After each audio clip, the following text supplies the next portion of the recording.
Certainly, certainly, yeah. I mean, you're only going 10 knots, so there might not be too much, but if there's a headwind, yeah, you could lose your speed. Yeah. But the amount of time that it's raining and cold up there, it would make it so that they would actually use it more often. Although one of the things I noticed when I go diving, the guy who runs the boat there, he's almost always drives it up to the flying bridge, even in tall weather. It's hard to see Right. if the weather's bad. Yeah, and so like It's like one of the big mistakes. Yeah, well, Right. it's the cost of pulling the boat out of the water to replace the propellers once you hit that log. Yeah. Well, that's one of the reasons on the flying bridge, you can't see that stuff. Right, Yeah. right. So then you need a windshield wiper and, Yeah. understand. And it's all pressed and something really good, and you can't see that. Right. Because of the water. Right. Plastic windows are even worse. Yeah, and they would be plastic. The other thing you can do is you can build a cowling, you take a bearing that comes around like this, so the wind hits the cowling and blows up like that. So the only rain sort of hits you, the rain falls directly. But just by having it like this. Like a motorcycle fairing or something. Yeah, but on a boat, what they do is they don't put it this way, they put it that way. Right, tilt it forward. Tilt it forward. So what actually happens is there's your thing that you're sitting in, and the very top glass thing is shaped out like that. So when the wind hits this, it pops up and just sort of a little top. Right. That's a good question. When you build like an EV system, like or car, there's always the start and stop. You drive a little bit and then you stop. So the drive cycle is a little bit different than the boat. How does that actually affect the whole thing? Keeping the motor on all the time for 25 minutes. Yeah, so it's harder on the motor on a boat in a thermal way because the motor's always going to be working hard. And if you're trying to go fast, you're gonna have to cool it.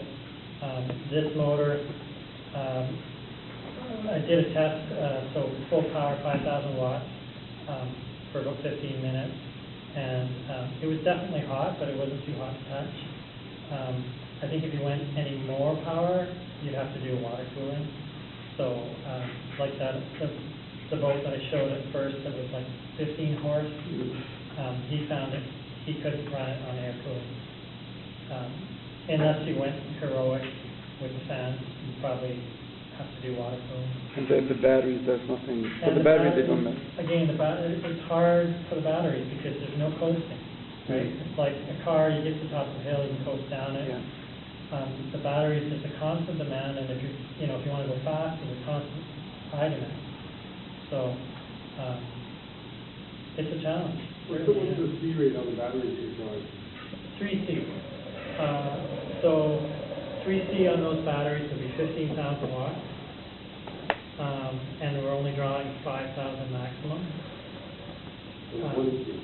So 1C, yeah.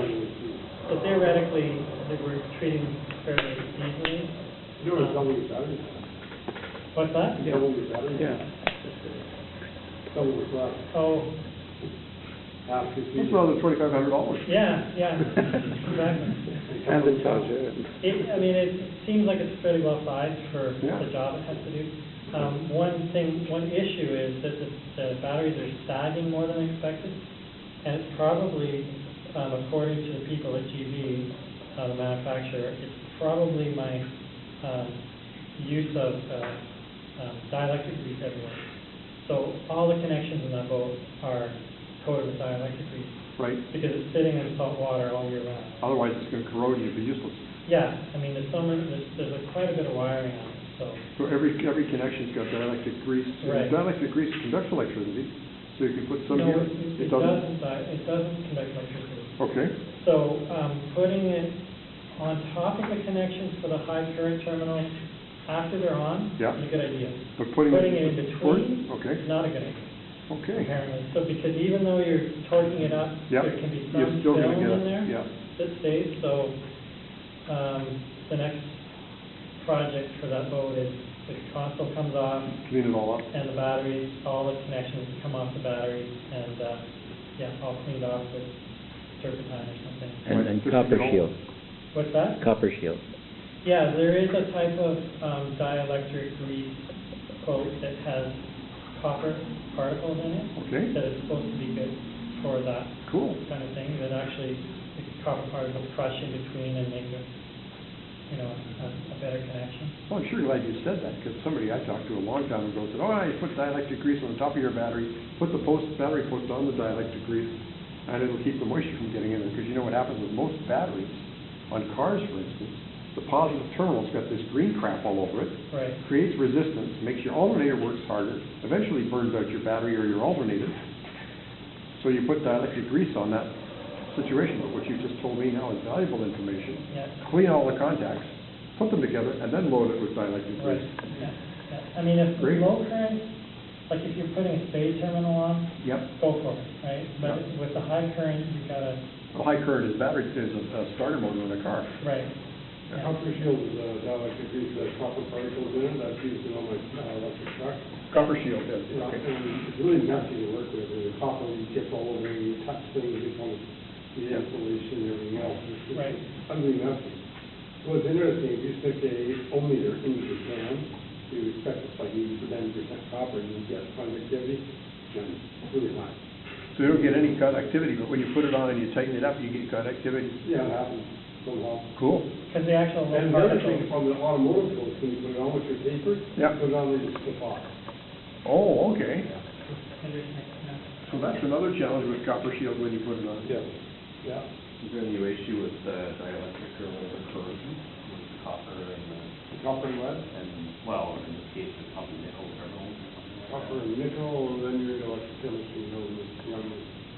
Yeah, I'm not sure. Because I know especially in saltwater environments, it's the metals and things. Yeah, well, what you're gonna do is you're gonna get a current flow between them. So that's why all Well, boats I have just got wondering zinc what's the on them. You copper, got a and zinc on maybe the the grease would eventually. Haven't found a place for zinc. You better get a zinc on that. Yeah, the thing is, motor. another part of this project was, so they get storms up there in the middle of the night. Don't want to have to worry about the boat.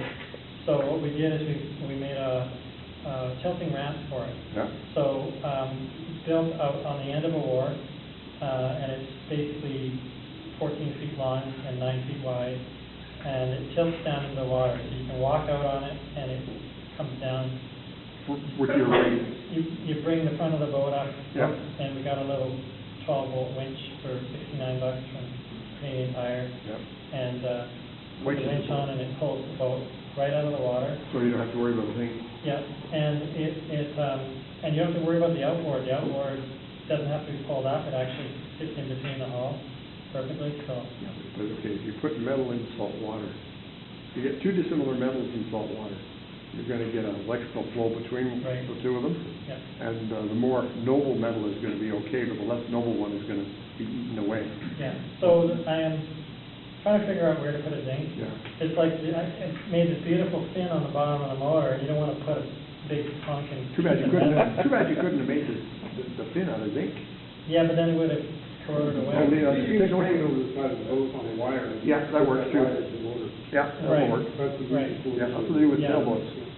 They have a zinc that looks like a fish, and it's on a You stainless just drop wire. it into the water, Drop yeah. it in the water and Yeah. attach it to something. And I'm assuming that in the summer, it might end up staying on the wharf for a while, so, like at the side instead of coming up on. In the water, yeah. Yeah, so maybe having that.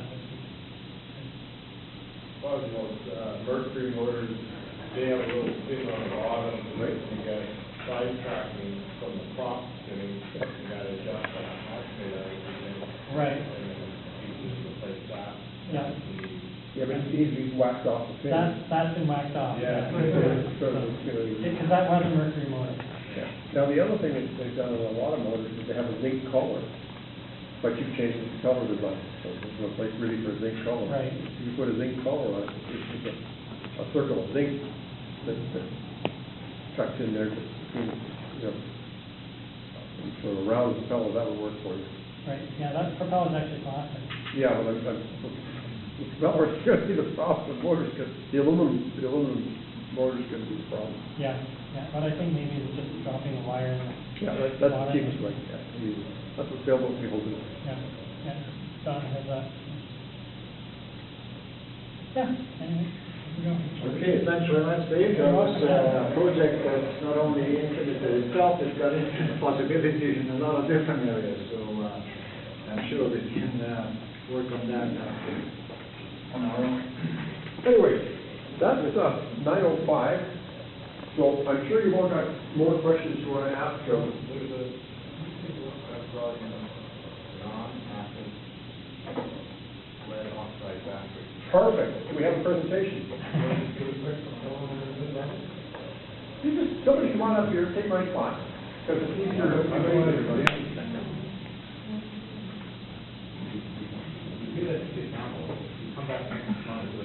Yeah, that'd be cool. Yeah. Is there anybody here from UBC? We have some emails from somebody doing a study. Okay, so if I may interrupt for a second, you have a presentation on that computer? Can you come up here and plug it in? Okay? I realize you're not, is everybody cool with that? Is that all right with everybody? Sure. Well, I think you did an excellent job. I was enjoying the presentation on that. I was blown away, that was perfect. So, Mike, where are you? You can be honest here? You're the expert.